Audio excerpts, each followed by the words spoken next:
It's fantastic to see so many here. What am I counting? 76 so far attendees. So it's great to see you all. So my name is Omar Fitzgeraldson. I am the Deputy Secretary General of Ayala and also the Dean of the Ayala Worldwide Academy. I can see a lot of familiar names and also quite a few new names. I can see India, Australia, Americas, Europe, all over the world. Very welcome to you all. This webinar will be recorded and made available to everybody on the Ayala YouTube channel later today or over the weekend. And I would like to ask you to mute your microphones, thank you, and switch off your cameras to avoid interruption of the speakers and to conserve bandwidth for those that do not have a lot of bandwidth. You can pose questions in the chat box area of the Teams channel during the presentations, and we will attend to these questions and other questions that could be raised by raising your hand at the end of the webinar. So again, welcome to this webinar, which is a part of a series of webinars designed to inform a wider audience on the most recent outcomes of the work of our 4 technical committees here at Ayala. Our committees have a 4-year work cycle where they put a lot of effort into developing standards, recommendations, guidelines, and other documents which then are published and made available as guidance to the world, all our members and non-members. So the recommendations tell us what one should be doing when providing a marination navigation service, and guidelines tell us how to go about it, and they describe best practices worldwide. Once a committee has developed a document, it then is submitted to our council for approval, and once the council has approved the document, it is published on our website and made available to the world. VTS training and certification is extremely important. Not only must VTS operators be well trained, but they must be trained to the highest standards. And we here at Ayala must keep our model courses fully updated at any time in order to ensure that the VTS services being provided around the world are state of the art. Today we will hear about a couple of important VTS model courses which have been revised by the Ayala VTS committee recently. I hope that you will find the information provided interesting and that you will find that this webinar was time well spent.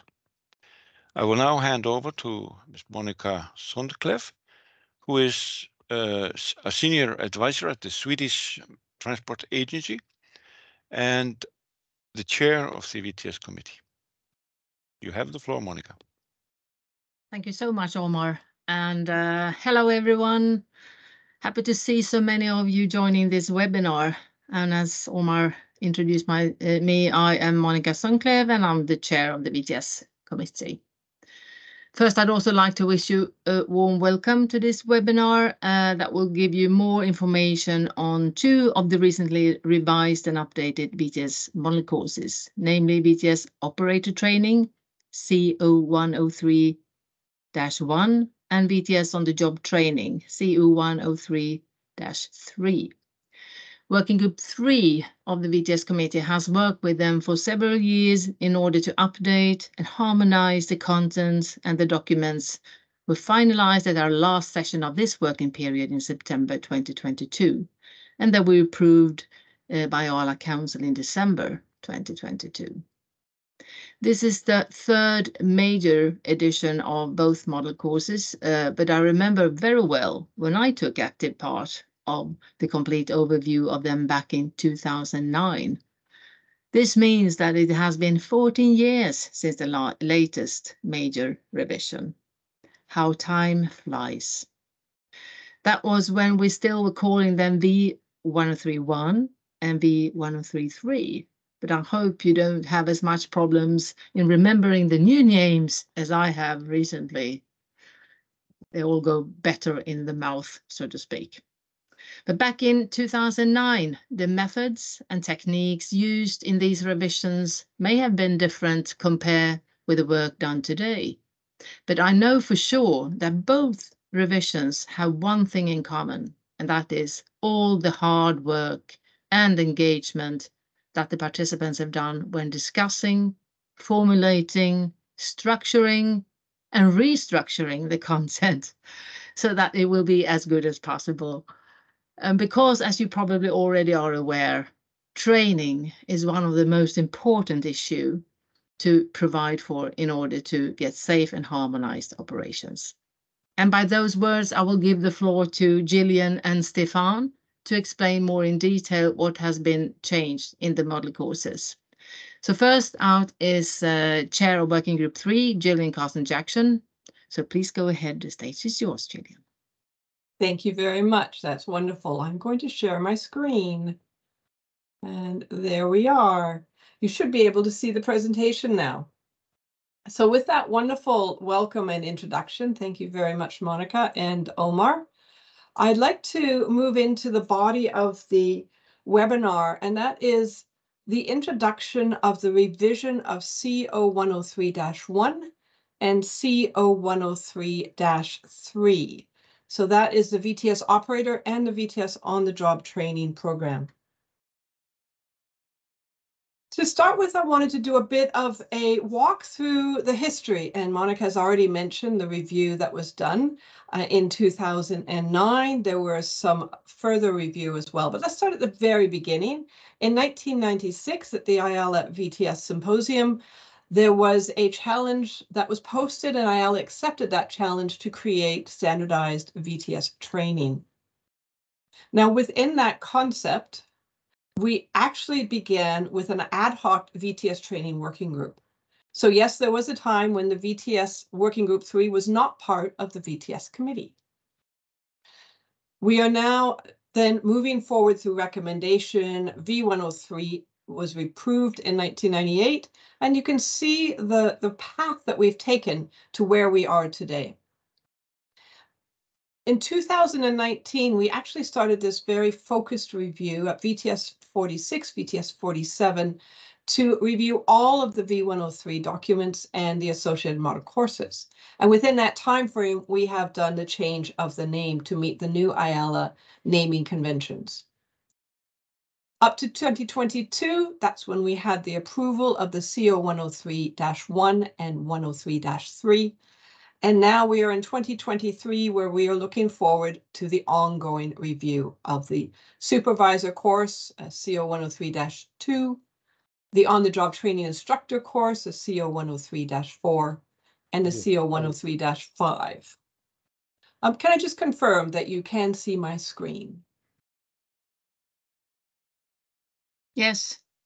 Thank you. I heard a sound, so I thought maybe someone wasn't able to see.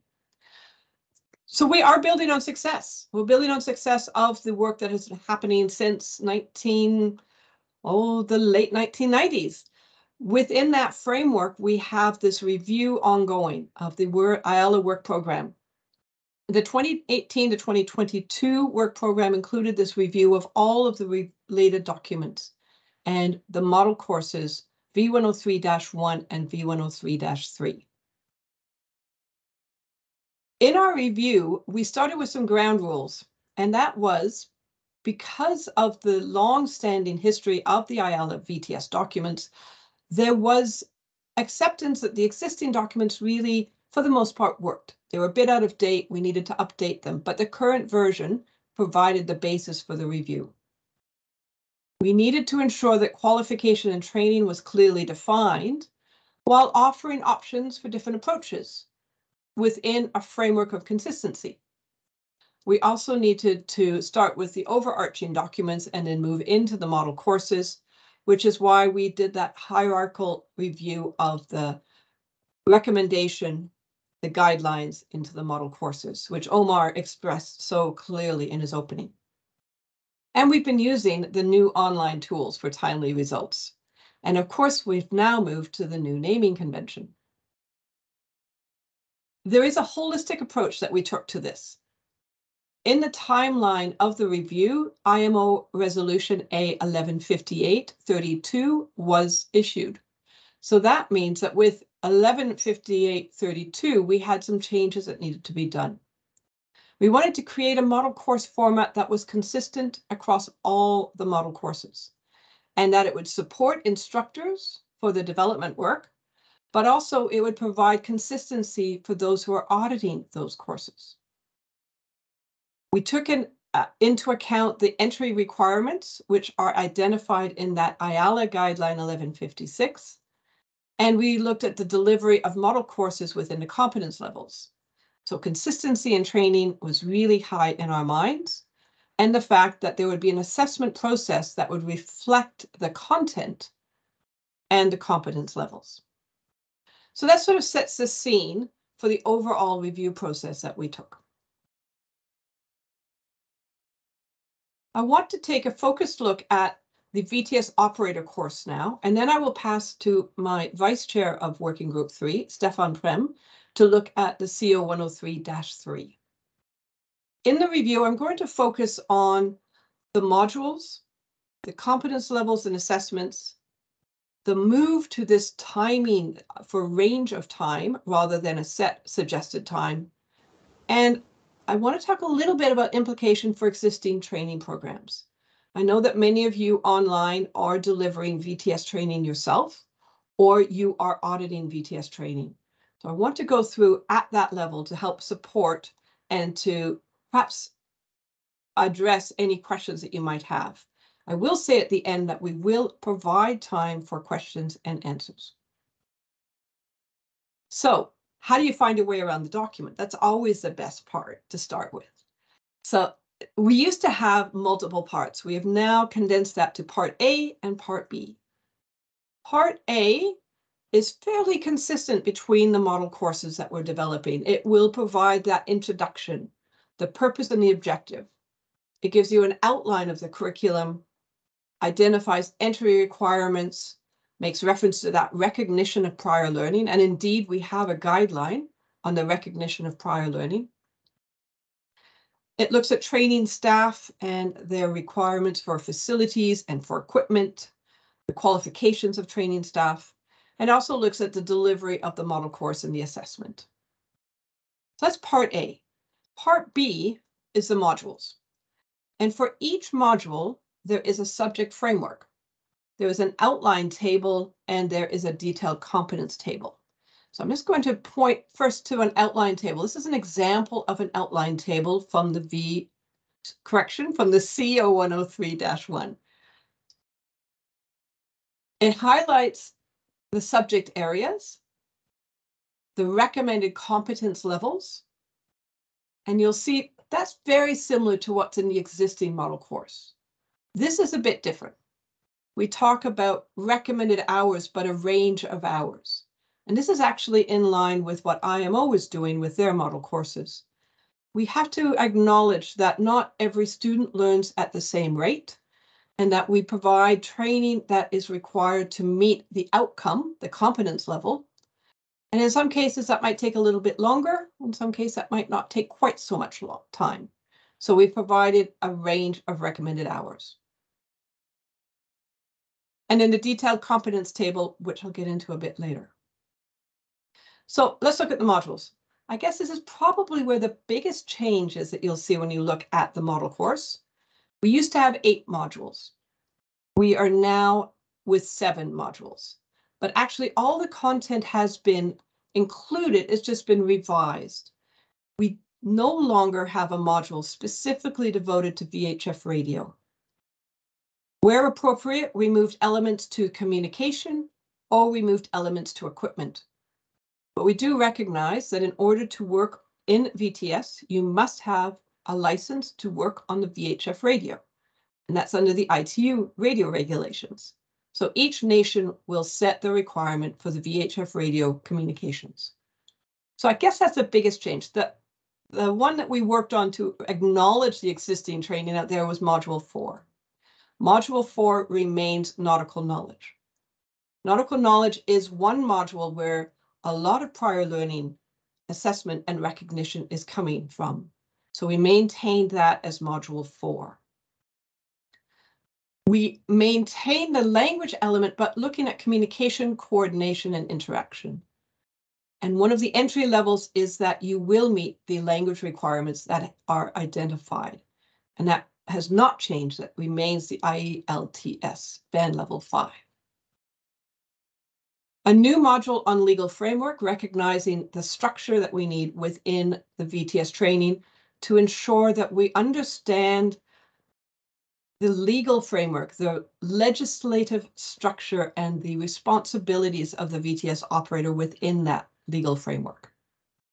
The provision of VTS reflects the name that is now in the 115832, and it does focus on providing timely and relevant information, monitoring and managing vessel traffic, and responding to developing unsafe situations.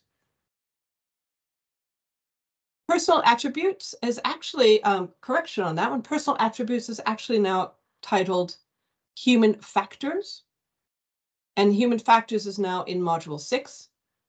And then we have emergency situations for Module 7. So we now have 7 modules instead of 8.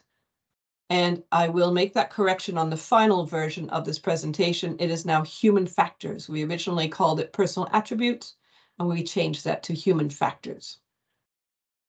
So that's the modules, and each module is laid out in the same way. Now, each of these modules are set up to address competence levels. Ayala model courses for vessel traffic services have always had these 5 competence levels. There's no change there. We did not change the titles of the levels or the detailed information provided in those levels. What we did do is we added to those levels the concept of a taxonomy of verbs. This is to assist in the setting of objectives. So just like we have verb taxonomies for knowledge or cognitive measures, for affective or the attitude aspects, or for the psychomotor elements, the skill motors, we have taken a look at the key taxonomies available in the training literature, such as Bloom, Krathau, and Dave. We took a look at those taxonomies and we created our own set of verbs that we have now used within the model course. So if someone is at the lowest level 1, for example, we require only comprehension, then they will be asked to define or to list or to label. For someone at a level 4, perhaps, for work that's more complex, you will see demonstrate. And a lot of the simulation objectives, for example, are at demonstrate. I'm going to walk you through a little bit how to read the tables then. So we looked at the overall table. Let's look at a bit more detailed level. So each of the modules have a detailed level of objectives, session objectives, and those are identified here. They're all numbered with sub-numbering. And this will assist as well, I believe, with the audit process. So if you have an objective that's a level 2, that goes to the competence table, level 2. You see a word, verbs that we choose from. We looked at describe. And so therefore the objective is to describe the characteristics of the VTS area. That's the session objectives. Then we have the teaching points. And the teaching points would then be taught to that level describe. And then you could assess to that level describe. An assessment in that manner could be that on an assignment, you ask the students to describe what are the characteristics of a VTS area. Or you could do that in a test, or you could do that in a verbal manner. So the verbs here can relate directly to the assessment methodology. It relates to the teaching points, and it's clearly identified within the levels. Those levels directly relate to the levels of competence with the verb taxonomies. We've done that for all of the modules. Then the biggest other change, I guess, is the recommended duration and ranges. So rather than setting a framework with a set time for each of the presentations, lectures, and simulations, we have identified this range of time. This is based on the expert input from the members of the VTS committee, specifically within Working Group 3. And we discussed these a fair bit to make sure that we had what seemed to be the relevant and the realistic time range. And you'll see that our focus is really still on that practical element with exercises and with simulation. And now I'd like to make the link and to pass over to Stefan to present on that link between C0103-1, which is a VTS operator, and the C0103-3, which is on-the-job training. So over to you, Stefan. Thank you so much, Gillian, and good day to everybody. My name is Stefan Prim. I'm the Vice Chair of Working Group 3, and I was the task leader during the revision of the C0103-3 review. It's good to see that Gillian mentioned the word link, because that is a key word in the revision of the C0103 model course program. An important thing to remember is that the model course program is created as a combination of different model courses that are all linked with each other. So they're not standalone documents. And it's very good to remember that there's a sort of chronological order in the model courses. That a student who will start with his operator course will then go further into his career with a on-the-job training course, and then later he or she might go into a VTS supervisor course or an on-the-job trainer instructor course. So that means that you should consider them as documents which do not stand alone and which are all linked to each other. And that more or less reflects in this review that we have done simultaneously. And you will notice that if you look at both the documents that have been revised at the moment, you will see a lot of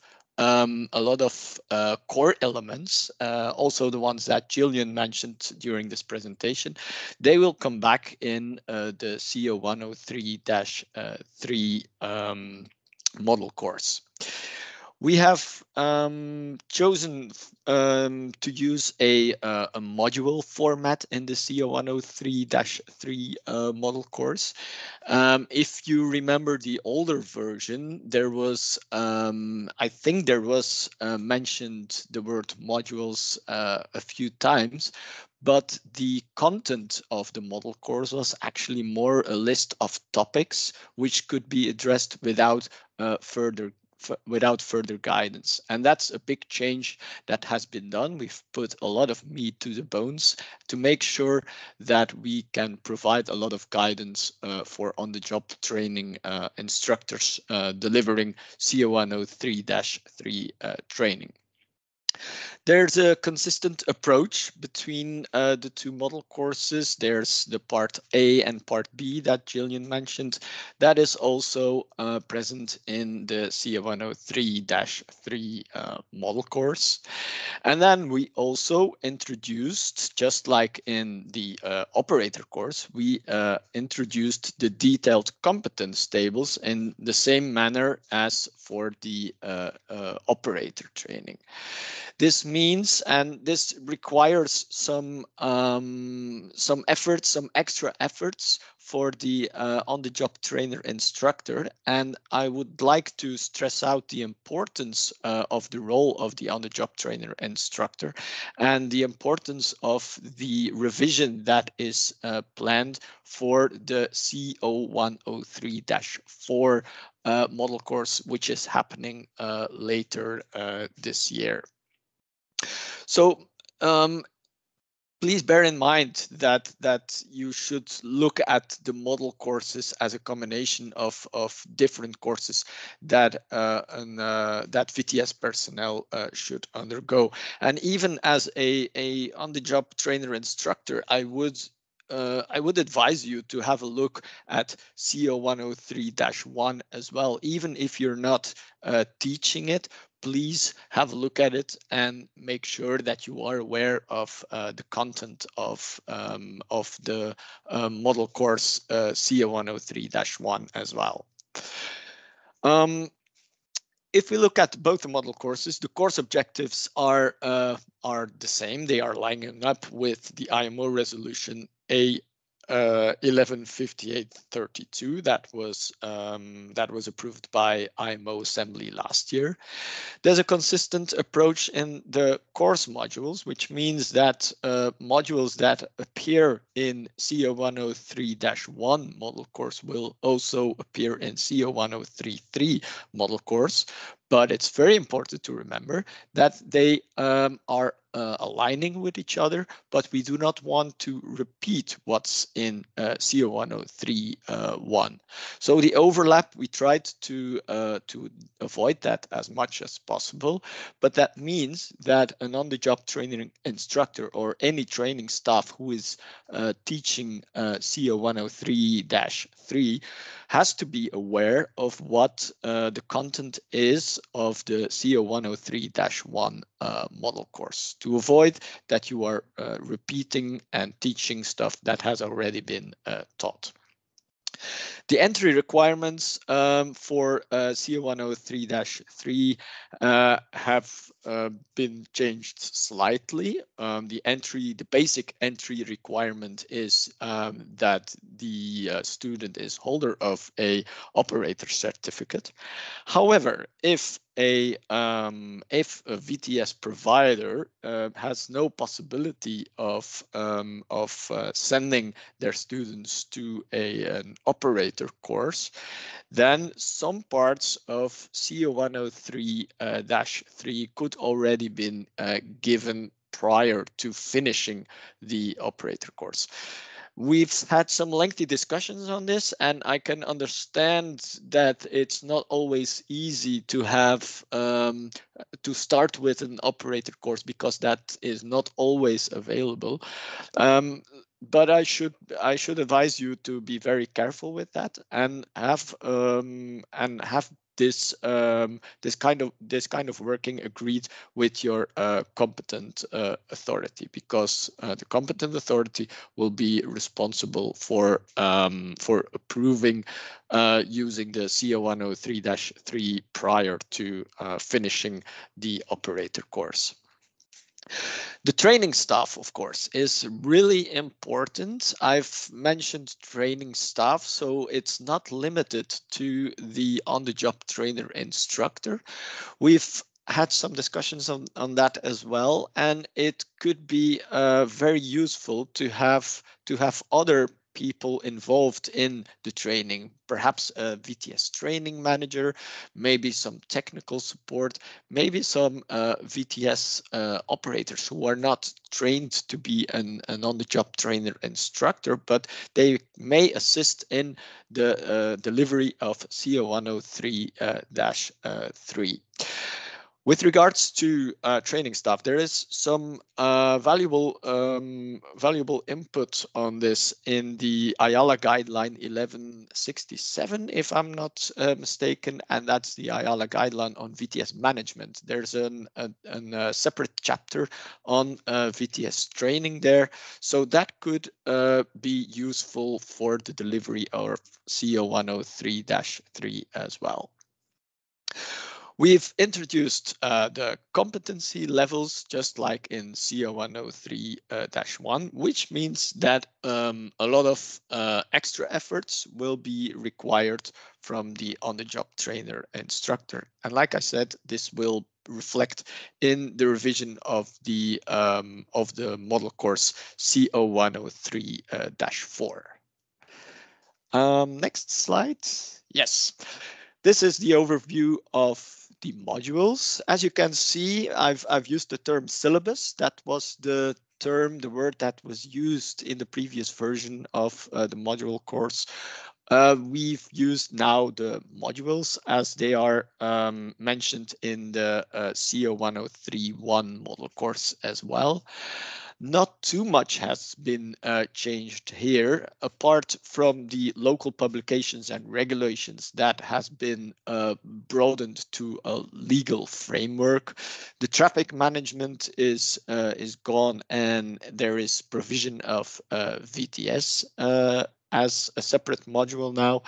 And then just like in the C0103-1 model course, personal attributes has been changed to human factors.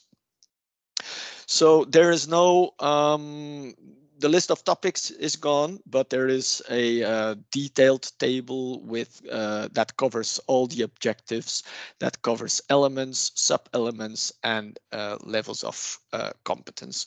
So this should give the training manager or the on-the-job trainer instructor plenty of content to design the C0103-3 course that you will be providing. And just like in the C0103-1 model course, the use of the competency levels and the assessment of the competence levels is the same like in the operator training. So it's more or less the same practice that Gillian explained. You have a daily routine, which is one of the competency levels. It's marked at level 2 or 3. And then if you look at level 2 or 3, then you will see the verbs that correspond with it, or the knowledge attitude that corresponds with it. And just like Gillian said, the use of the verb taxonomy is very, very useful, especially if you will try to assess the competency levels. It will be very useful to use those verbs to be able to assess in the way you want to assess. Then I have a final slide, just like I mentioned before on the C0103-4 review. The on-the-job trainer instructor, and you could broaden that to the training staff. They will be key in the successful C0103-3 delivery. So it will be very important to identify the different roles in the training staff. This could be, of course, the on-the-job trainer instructor, but this could also be a training manager. This could be VTS operators with a minimum knowledge of training, and even VTS supervisors might be involved in the delivery of C0103-3. So as a VTS provider, it will be very important to identify those roles and to give the means to every role, every person who is involved in the delivery of training. The verb taxonomy that we've referred to with the competency tables is very important as well. So that should be your way to adapt, to use the competency levels quite easily. And then finally, the review of the model course, it has already begun. We had a first meeting at the end of last year, and we will continue the review in the upcoming months, as well as the review of other documents that has already begun. So if we go to the next slide, then we have the next steps. The work is not done yet. Working Group 3 will continue the review of the Ayala model course C0103-2 on VTS supervisor training. If you have a look at the Ayala website, then you will find the dates where the meetings are happening. They will happen mainly intersessional for the upcoming months. There's also the review of Ayala model course C0103-4 on the job trainer instructor. And then after that, we will start with the review of the C0103-5 model course, which has not been released for too long ago, but it might be interesting to make sure that they are aligned with the other model courses to have a revision of that document as well. And then there's the future work program that has already started. The 23-27 period is already happening now, and just a few topics of what's in the pipeline. The revision of Ayala guideline 1103 on train the trainer, a guideline to produce a guideline for remote training in VTS, which was very useful the past years during the pandemic period. And then also a revision of Ayala guideline 1027 on simulation in VTS training. So we have a lot of work to do, but I think we've made a great start with the revision of the two documents that have already been revised, C0103-1 and C0103-3. So that's it from me. I think we can now leave the floor to you for your questions. Yes, thank you very much, Stefan. And Monica, I believe you were going to moderate some questions. I see one already in the chat box. So are you happy with me just to go ahead and answer that one as a first question? Oh, definitely. Yes, please, Gillian. Thank you so much. Okay, thank you.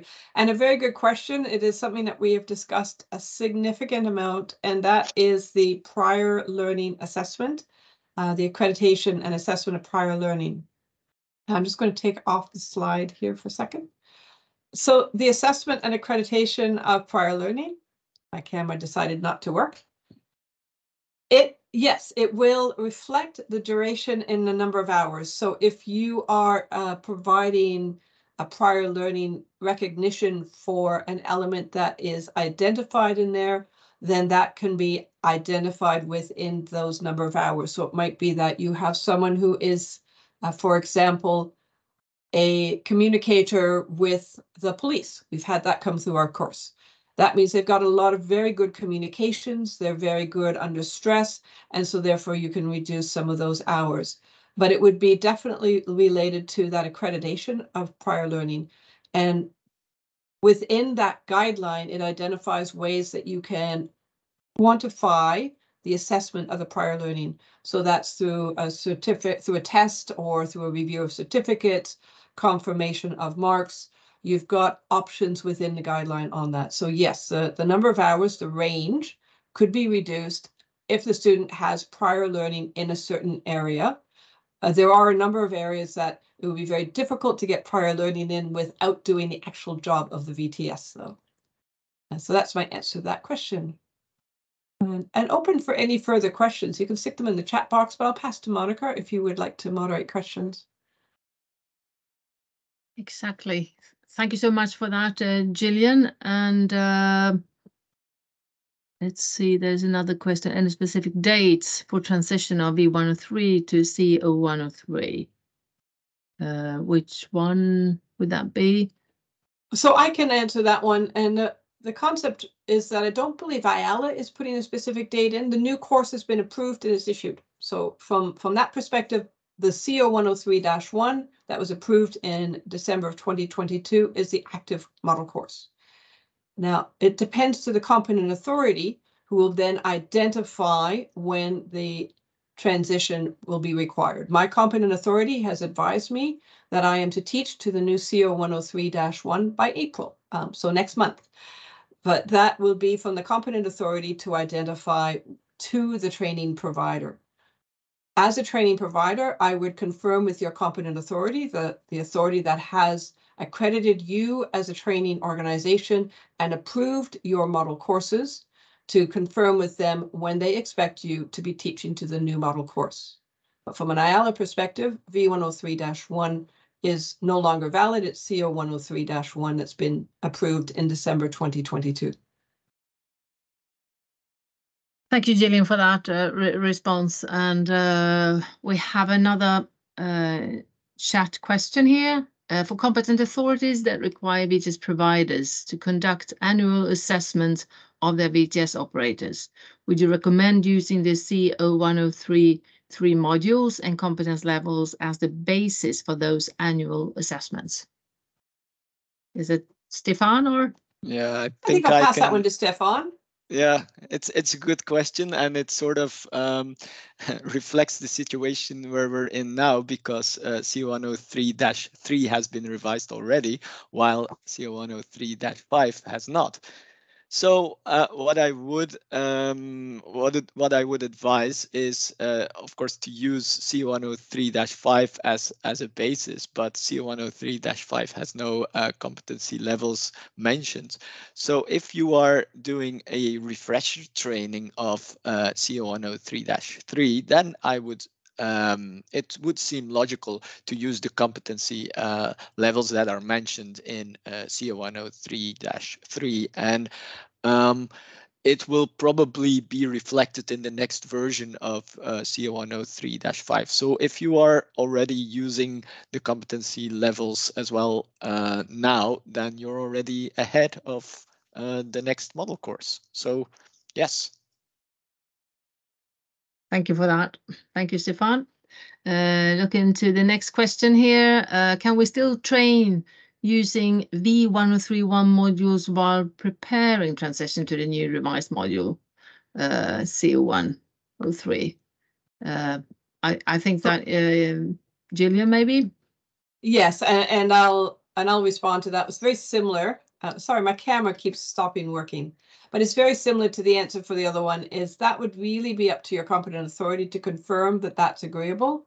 The training that you're doing now is not incorrect. And one of the things I will say is that if you look at the difference between the model courses, yes, there's been some changes, but we did build on the existing.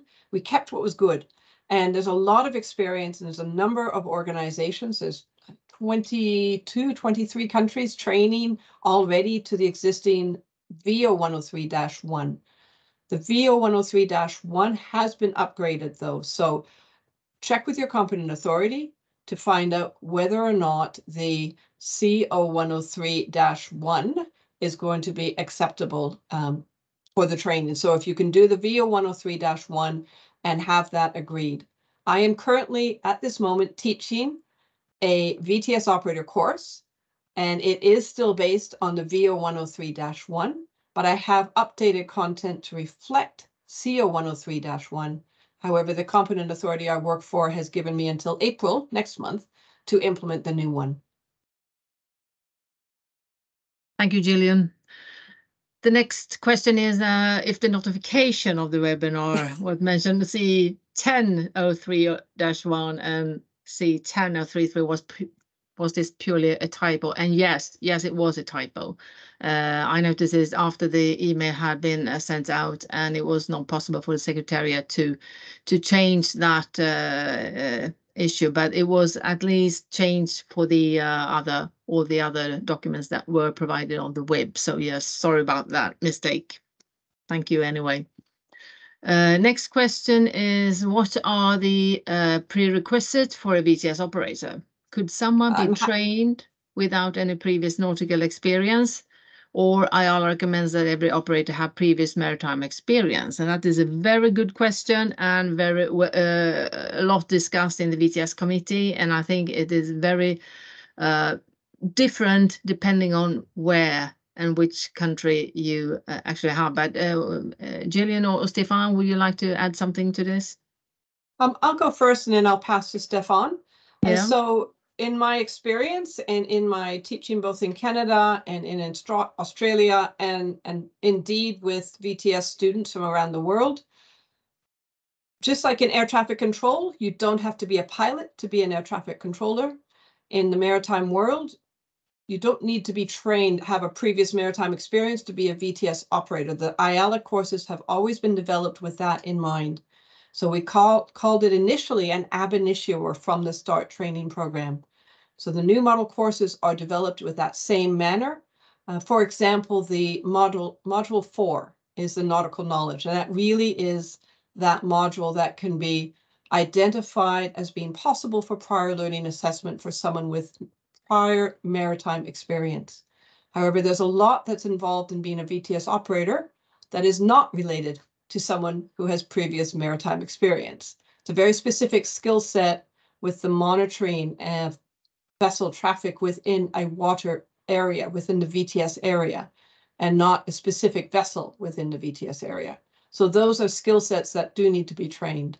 And you can train the module 4, you must train all of the other elements. So from my experience and the people that I train, they do not need to have previous maritime experience, but I do know that there are some countries that do require that. But the Ayala training identifies the training from an ab initio or from the start level. Stefan, did you want to add any more to that?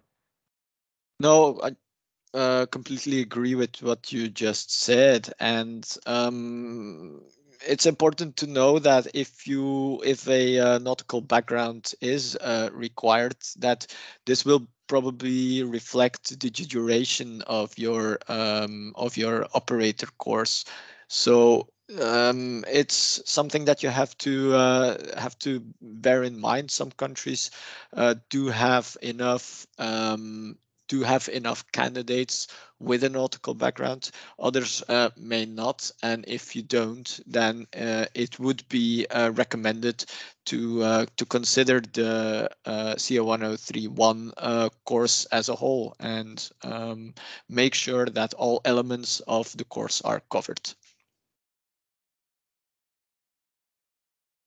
So thank you for that.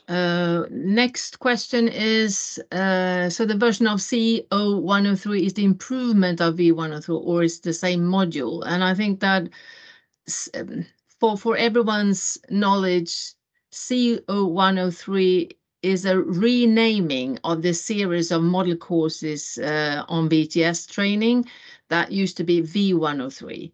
And you know that V103, we have 1, 2, 3, 4, 5 after that. So there are 5 model courses within the series of the VTS courses that used to be called V103. But C0103 is the result of Ayala harmonizing the model courses. So they start with a C for a course, and then they have a number. Just like all the other documents have been changed to, a guideline starts with a G, and recommendation with an R. So that and standards with an S. So that is why it has been changed also for the model courses. And I'm not sure with Gillian or Stefan, would you like to add something? That sounds fine to me. Yeah. Right, same. great. Then we have a question. Let me see. I need to. Does Ayala require existing staff of VTS operators to retrain on the modules? Do people trained in older modules have to study new courses? And that is a very good question with yes, the concept of the refresher training. So I've been having that discussion with many of the members of the VTS Committee Working Group 3. And the fact is we are in the transition period.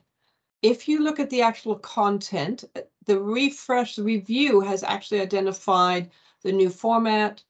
It has updated the content, but there is this ongoing requirement for the recurrent training under module C0103-5 under the model course. So the retraining of the VTS operators would happen organically through that updated training that they would have in any manner. So the new training that will happen will be reflecting the new content when they do the refresher training. And that's one of the areas that we have discussed. I don't know, Stefan, if you have anything else to add to that. No, just like you said, it's something organic, and I know that many VTS providers or training institutes already have evolved and are already training their staff more or less like mentioned in the C0103-1 model course. So I don't expect too much problems with this. I think also that the question about the VTS operator having qualification V103-1, whether they need to attend course C03-1 again, has also been responded with this. So thank you. Another question, I find it depends on the candidate, or if it's a question or not. Let me see. We had someone join with no maritime knowledge who did not know port or starboard yet after a few months local training, who has just passed his C103-1. Yet we had someone who had officer of the watch tickets and captain of a vessel who couldn't grasp VTS and the interaction of all ships interacting with each other rather than being concerned about vessels interacting with a vessel. So, and I have to say that's been my experience as well. And often I say if I have to think back on those who have failed my simulation examinations, the simulation evaluations, the majority of them actually are either chief officers or masters, because of the specific requirements of VTS to manage a number of vessels in a waterway. And if there's an incident, once you've worked on a vessel, your thought is to go to be on that vessel. So my experience also follows that line. Thank you. Thank you, Gillian.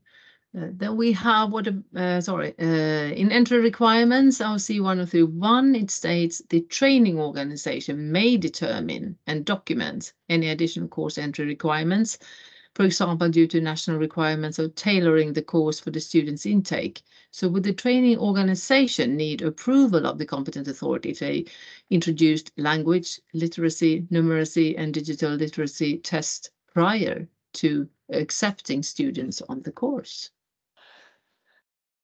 Good question.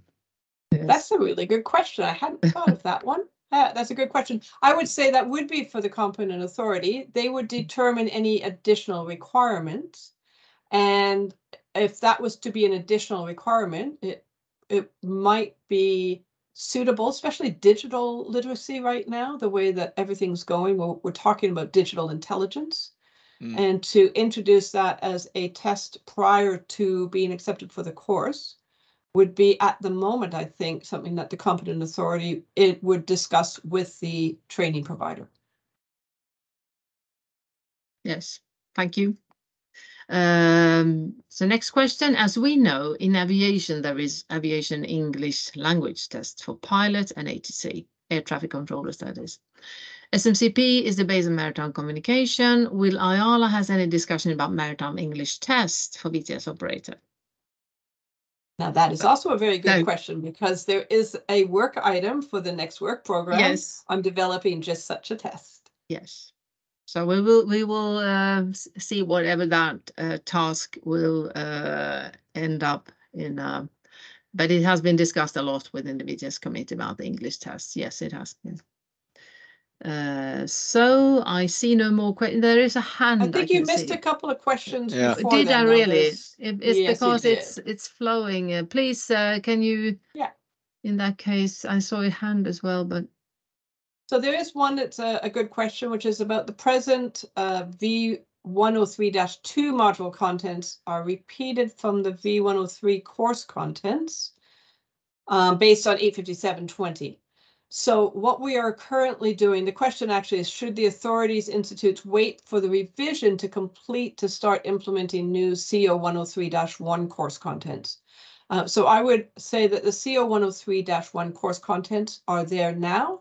And actually any V103-2 training should now reflect, in any case, the new resolution, because the IMO resolution A857.20 has been withdrawn.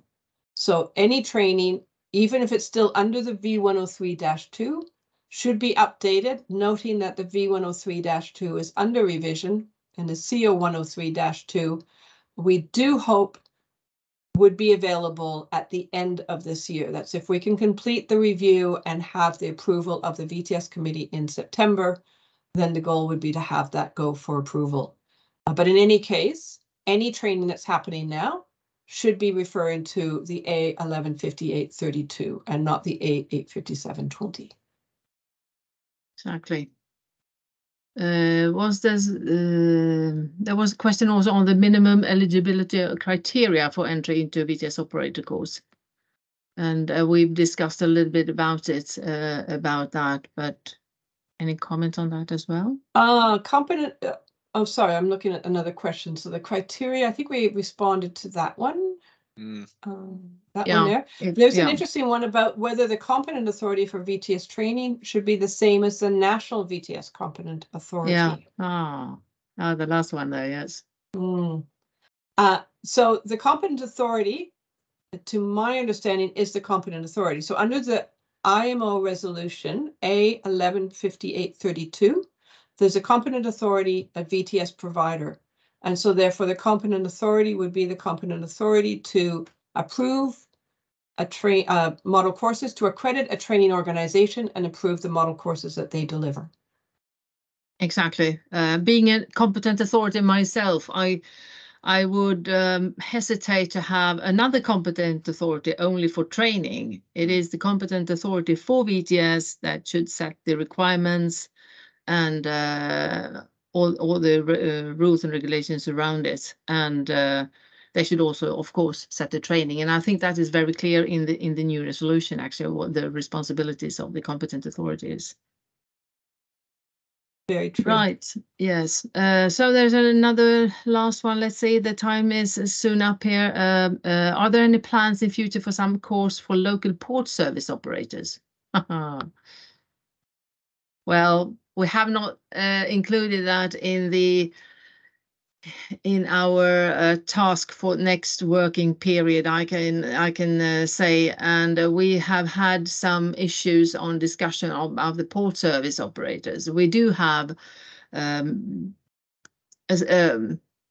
some statements from Ayala to say that VTS is a VTS, and if it's not a VTS, it's not any concern for the VTS committee. But we do have the Ayala guideline on local port services. And we do have that one. There is one that we services. Yeah, we clearly state the role of VTS and the training that would be required. There's no international requirement like the 115832 for training. However, you can be using that if you wish. Exactly. If I may, Monica. Yes, please, Omar. Yeah.